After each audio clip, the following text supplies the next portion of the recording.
Mariam giftiko kenna panno jala anwa fansigana Mariam giftiko kenna panno jala anwa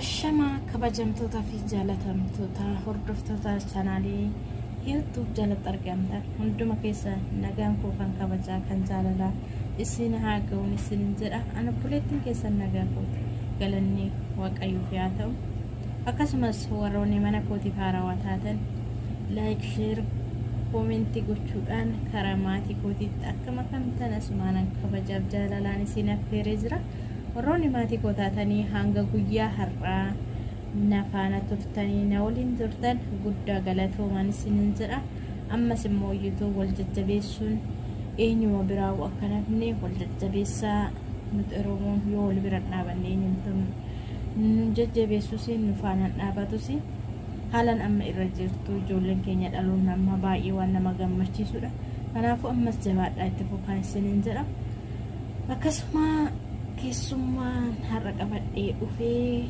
keessummaan kootillee kanan baay'ee jaaladhu fi kanan baay'ee kabaju obboleettii koo jaalatamtuu fi kabajamtuu Burtee Tuubiidha asumaan karaa isheetittanii isin dabarsaa hanga dhuma viidiyoo keenyatitti hanga dhuma qophii keenyatitti nu waliin ta'an affeerraa kooti qeeqa qabdanii fi yaada qabdan yaada keessan dogongora qabnu koomenti jalatti nuuf kaa'u hin irraanfatinaa isinin jedha jabaadhaa wal jajjabeessaa asumaanan karaa Burteetitti isin dabarsaa hanga dhumaatitti nu waliin tura. Ashama harka fuunee kabajamtootaa fi jaalatamtoota maatii YouTube Hiwat channel jalatti argamtanii hundi keessanuu nageenyi koo kan jaalalaa fi kan kabajaa haalaaf kallattii irratti isin haa qaqqabu isin jechuun jaaladha. Warroonni Hiwat Tuubiidhaan maatiin taanii nuruu subscribe gochuun itti makamaan isin jechuun jaaladha. Warroonni viidiyoo kana ilaalaa jirtanmoo viidiyoo kana hanga dhumaa ilaalaadha. Yaadaaf qiqa qabda saanduqa komentii irratti barreessadha. Akkasumas like fi share gochuun hin dagatinaadha. Duraan dursee Hiwat jabduu fi qaalii namaa na kabajjee mana istiidiyoo hankeetitti na affeertee gaafii na gaafachuu hankeetiif hedduu tokkoon si galateeffadha. Anis immoo gaafii ati na gaafatterraa dhibbatti deebisuu baaddus hanga tokko na yaalan siin jedha. Tole hordoftoota keenya nu faana turtaan affeera keenya. Gaafiin akkas jedha. Nageenyi waaqessi faa baay'eetu koodii kwaamii hunduma keenyaaf haa baay'eetu. Gara gaafitti tarraa akkas jedha eessatti dhalattee guddattee amala akkamii namarraa jibbitaa namarraa kan jibbu nama citiin qabanneen jaaladhu nan jibbaa jechuudha. Afaan Oromoo akka Afrikaatti sadarkaa meeqaffaa argama? Afaan Oromoo akka Afrikaatti yoo dhibbatti deebisuu baaddus akka yaada kan kootti sadarkaa afuraffaa irratti argama jedheeti yaada. Nyaata aadaa keessaa maal nyaachuu feetaa? Marqaa nyaachuun hin fedha. Nyaachuu nan nyaadhas waan ta'eef marqaan baay'inatti tola. Nyaata aadaa keessaa isa tokko waan ta'eef jechuudha. Afuraffaan akkas jedha. YouTube kana irraa eenyu dinqifiiffattaa? YouTube kana irraa kan dinqifiiffadhu Abdul Abb baay'een dinqifiiffadha. Baay'inatti tola. Nama jabaa fi nama baay'ee waan baay'ee nama barsiisudha. Nuuf jiraadhu jedhaan. Shanaffaan amala dhiiraa jireenyaaf hin taane afur nuuf himi. Amala jireenya dhiirri hin taaneef jechuudha. Dhiiraa yeroo hundaa bashannanu yeroo hundaa nan bashannana kan jedhu gammachuu han eegu yeroo hundaa gammachuu fi gammachuu qofa kan eegu qusannaa kan hin beekne suusii kan qabu dhiironni akkanaa kunirra jireenyaaf xiqqoon ulfaatanii jechuudha. Kanaaf dhiirri akkanaa amala akkanaa qabdanis of sirreeffadhaan isiniin jedha sumaani. Amala shamara gaa'ilaaf hin taane lama nu himi jedha. Shamarri gaa'ilaaf hin taane amalli ishii shamara faashinii hordoftu. Faashinii hordoftu yeroon isiniin jedhu faashinii hordofuun akkuma jirutti garuu fakkeenyaaf ji'a har'aa faashinii wayii hordoftee ji'a dhufumoo faashinii tokko dhufa. Dirqama faashinii sana argachuun qaba jettee jireenya ishii handagatti yookaan immoo jireenya isheef bakka hin laanne waa'ee jireenyaa hin dagatti jechuudha. Maatiin jettu ijoollee koo hin jettu faashinii san yaaddi jechuudha. Kanaaf faashinii hordofuun xiqqoo jireenyaaf ulfaattudha. Akkasumas boruuf kan hin yaadne qusannaa kan hin beekne borumaanti dhufaa kan hin jenne har'a qofan argadhe har'a qofan nyaadha kan jettu ni ulfaata. Amala akkanaa warri qabdan of sirreessaa. Tole gaafiin torbaffaan akkas jedha. Barnoota barattee hanga meeqatti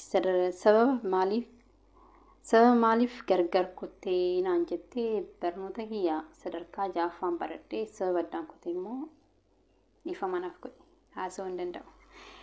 Sin jedha sababa qabaachuudhaan ittiin haasa'u jechuudha. Eshi 8ffaan mudannoo biyya ormaa qabdaa naan jedha. Mudannoo biyya ormaan mudannoo irreen jedhamu garuu hin qabu jechuudha. Meesaniif hin haasa'a.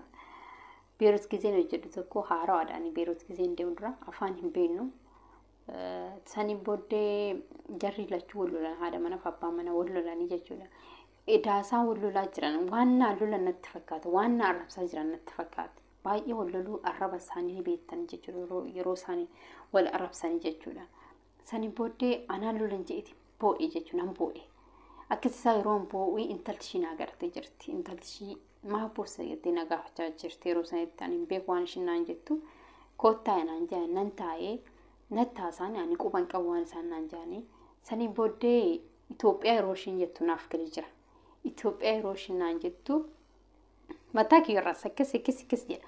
Mataa kee qofa raasuudha malee waan isin jettu hin beeku jechuudha. Sanii booddee giraa gabba'am yookaan immoo waan ta'an dhabanii biirootti dawwalanii biiroon natti haasoftee maaf boossaa naan jettee nagaafattee akkasii maaf na arrabsuu maaf na lolanii ani maaliin balleesse jedhee taasaa.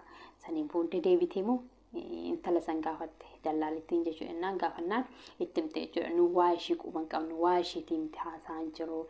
Isaan lachuutu wal lolee haadha ishiitii fi abbaa ishiitu wal lolee. Kanaaf nu ishii quban qabnu ishiidhaan miti jettee natti himtee sanii booda dallaalitti anaaf maal gooti mastarogomtee jechuudha. Kanaaf naaf hiiktee jechuudha. Afaan Arabiffaa Oromofaatti naa hiiktee natti himtee sanii booddee tasgabbaa'ee jechuudha. Kanaaf afaan wallaaluun baay'ee ulfaataadha. Yeroo jalqabaaf biyya ormaa dhufnu baay'ee ulfaataadha. Kanaan isiniin jedha mudannoo kiyyeessuma kana mudannoo hin jedhamu. Qabu jechuudha jireessaniif qoodee isiniin jechuun jaaladha. Tole gaafii 9ffaan umrii kee gaafatamtee ati xinneessitee himattee beektaayii. Umrii kiyya na gaafatanii ani xinneessee himadhee hin beeku. Ittiin dabala malee itti dabaleen haasaa malee ani umurii kiyyarraa namni umrii koo na gaafatee yookaan immoo umriin kiyya yoo 20 ta'e lakkaan 20 miti 15 akkas jedhee tasaasee hin beeku jechuudha. Namnis yoo na gaafate garuu umrii kiyya yeroo dabalee nan beeka jechuudha. Itti dabaleen haasaa malee irraa xinneessee haasa'u maaliif irraa xinneessa? Umrii naaf kannee fayyaa naaf kannee akkamitti irraa xinneessis hin beeku jechuudha. Kanaaf warroon akkasii gadi of sirreessaa umrii keessa hin dhoksinaadha. Sirraa hin risinaa gaarii miti. Tole gaafii kurnaffaan akkas jedha. Maatii kee hunda keessaa eenyu sirriitti jaalattaa? Maatii koo keessa sirriitti kan jaaladhu jechuudha. Obboleessa koo baay'een jaaladha. Hangafaa miti quxisuu hundati afaan Oromootiin maal jedhama? Duguggaa haadha kooti. Duguggaa haadha koo garaate jechuudha. Duguggaa bibbayii macarashaadha jechuudha. Hin jiru sanii booddee inni dhalate hin jiru. Isa qofa baay'een jaaladha jechuudha. Rabbisii haa tiksu naan jedhaadha. Obboleessa koo baay'een jaaladha. 11ffaan akkas jedha. Osoo carraa biyya ormaa deemuusi gahee biyya kam deemuu feeta? Ani biyya ormaa kanaan booddee osoo as hojjedhee yookaan immoo gara biyya koo gadee sanii booda biyya ormaa jiraachuu hin fedhu. Garuu yoo carraan qaqqabee akkuma jette carraa ta'ee bashannanuudhaaf yoo ta'e malee keessa jiraachuudhaaf tasarree yaadees hin beeku hin yaadus. Garuu dhaqee bashannanuudhaaf Ameerikaa warra Ameerikaa jirtan nan dagatina. Isiniin jechuun jaaladha. Gaafiin 12ffaan akkas jedha. Jaalattee dhabdee ni beektaa. Ani jaaladhee namni garuu namni na jaalatanii dhaban hedduudha jedhee yaada. Kanaaf ani jaaladhee namni. 13ffaan akkas jedha. Sirriitti dhaggeeffadhaa gaafii kana. Nama qarshii qabu jaalattamoo nama onnee qulqulluu si jaalatu feetaa. Mee isin kan feetan? Kan feetan isin? Ani akka nama tokkootti yookaan ani akka burteetti of ta'ee naasaa jechuudha. Ani nama qarshii qabu hin jaaladhu abadan. Qarshii maaf jibbita? Qarshiidhaaf jettee biyya ormaa dhuftee qarshiidhaaf jettee maadaamii kan kee wajjin wal caqacaqxa. Naan jechuun keessa hin oolu. Garuu inni danfa koodha. Danfa ittiin hojjedhe danfa kiyyaadha. Garuu danfa nama sanirraa hin barbaadu yookaan immoo inni maallaqa amma kanaa qaba jedhee maallaqa isaa san laalee ittiin adeemu jechuudha. Garuu aneen qarshii barbaaduuf biyya ormaan dhufa qarshii barbaaduuf maadaamii kee wajjin wal caqacaqaa shimpimeetii maadaamii qulqulleessaa qarshii argachuudhaaf. Qarshii san immoo argachuudhaaf na gammachiisu yoo handafa koon hojjedheedha. Malee cal jedhee taa'eetiin. Kanaaf qarshii nama tokkorraa yookaan immoo qarshii isaa laaleetti seenee boru jireenyi koo akka hin bareenne nan beekas jechuudha. Jireenyi qarshii namni qarshii laalee gara jireenyatti seenu jireenyi isaa dhumti isaa hin bareedu. Kanaaf ani kan jaaladhu nama onnee qulqulluu qabu. Garuu argama. Namamu nan qalade namamu namni onnee qulqulluu qabu uma jira jechuudha. Kanaaf ani nama onnee qulqulluu qabu filadha. Mee shamarri keenya mee yaada akkamii qabdan? Namni hunduu tokko miti, yaadni keenya tokko miti, kan hawwin hundi keenya tokko miti. Meeqan keessanitti qarshii jedha. Qarshii jedhanis garuu kan hin milkoofne jiran. Qarshii sun ammaaf itti fakkaata. Ammaaf yoo waan dhumu isaanitti fakkaatu. Garuu booddarratti qarshii sun dhumaa. Yoo gaa'ela keessa jirtu immoo qarshiidhaaf jettee gaa'ela san keessa gisiisentu namni walitti hin buune tasan jiru. Nama dhiistoo dugti keenya fi lutti keenyatu walitti bu'a waan ta'eef. Yeroo sanitti walitti buuta. Namni sun aarii san keessa jecha badaa sin jechuu danda'a. Ati maal asii qabda sin jechuu danda'a. Ati maal fidattee dhuftee mana kana keessa sin jedhee bakka fiin taane si taasisuu danda'a. Kuni waanuma noolleedha. Kanaaf ani immoo gaafii keenya kan dhumaati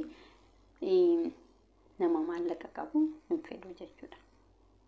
Kanaaf nama onnee qulqulluu qabu. Onnee qulqulluu isaatiin si jaalatu argattee saniin booddee wajjin hojjettee danfa kan keetiin argattee sillachuu walqixa hojjettanii yeroo sanis guddachuu dandeessa. Qarshii yaaddesanis argachuu dandeessa. Garuu danfa nama koo ilaaltee qarshii isaa ilaaltee itti seente taanaan kuni dogoggora guddaadha. Jireenyi sun eegiduu gama barbaadde yoo deemte sin geessu dhumni kee hin bareedu. Sababni isaa isaanii namoota baay'ees argaa jira. Namoota qarshiidha jiranii gara jireenya isaanii kan jiran booddee jireenya isaanii kan badaa jirus jira. Kanaaf asumaan dhaamsa kiyyaa qarshii hin jedhina. Warroonni natti muufachan jiraachuu dandeessan koomentii kana jiraama.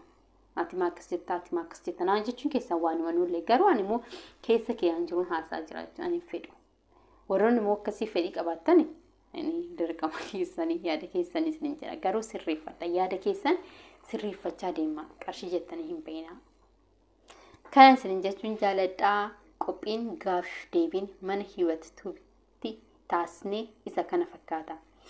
Gaafiif deebii kanarraa wanta irraa hubattaniif wanta irraa argattanis wanta irraa barattanis yoo qabaattanis nutti tolaa jechuudha. Kanaaf gaafii naggaafatamee dhibbatti kan hin deebisne ni jiraata. Kanaaf deebii isaatiif immoo saanduqa koomentii irratti lafa kaa'uu hin dagatinaa isin jechuun jaaladha. Qophiin keenya kanarratti goolama. Viidiyoo biraatiin yookaan immoo asittis wal arguu dandeenya yookaan immoo mana keessattis wal arguu dandeenya hin danda'ama. Gaafii yoo qabaattan garuu deebi'ee dhufuun kiyya dirqama koodha. Gaafii keessaniif immoo dirqama deebii laachuun qaba waan ta'eef isin jechuun jaaladha. Kanaaf naaf jiraadhaa horaa buraa sa'aatii keessaniif daqiiqaa keessanii yeroo keessan aarsaa gootanii haga ammaa waan hordoftaniif hedduu tokkoon isin galateeffadha. Horaa bulaa galatoomaa.